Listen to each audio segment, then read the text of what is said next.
Happy Monday, chikahan mga kapuso!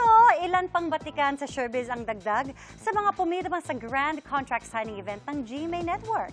Ang mga nakisigned for stardom sa chika ni Katatibayan.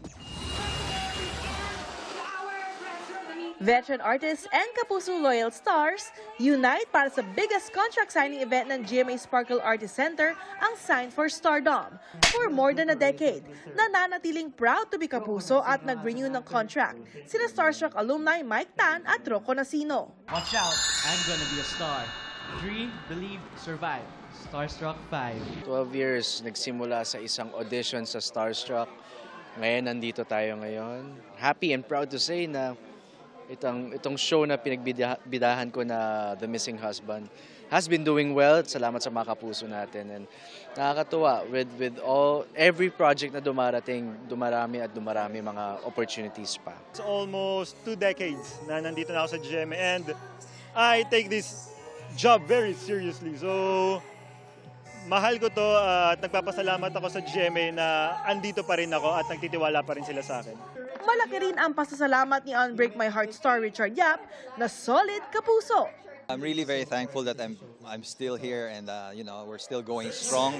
So looking forward to many more years of being here. Nakakakilabot, kasi this has never happened before and binigyan kami ng chance and the best thing is that I'm with my daughter.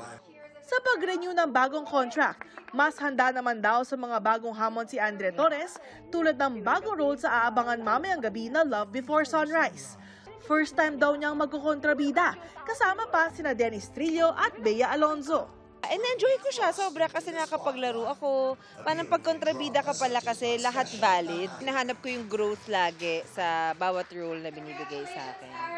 From Miss Universe stage, ready na rin i-conquer ni Celeste Cortesi ang mundo ng showbiz. I've always wanted to try something new for me and that's really acting. So I hope I can really grow and learn. I've always wanted to do action. Pumirma rin sa Sign for Stardom si Nadine Samonte na answered prayer daw ang pagbabalik showbiz.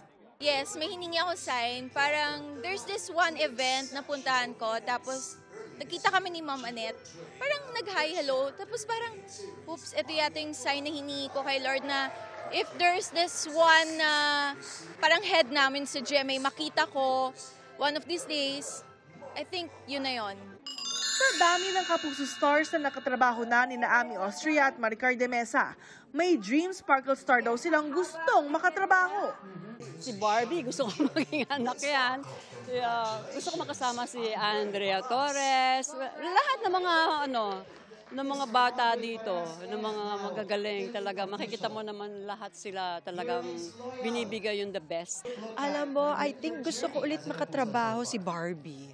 Kasi yung huli ko nakatrabaho si Barbie, teenager pa yan eh. Batang-bata pa. And I've seen her grow up.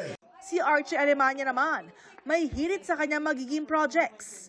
Gusto ko naman magkontrabida para makita naman nila yung different side ni Archie Alemania.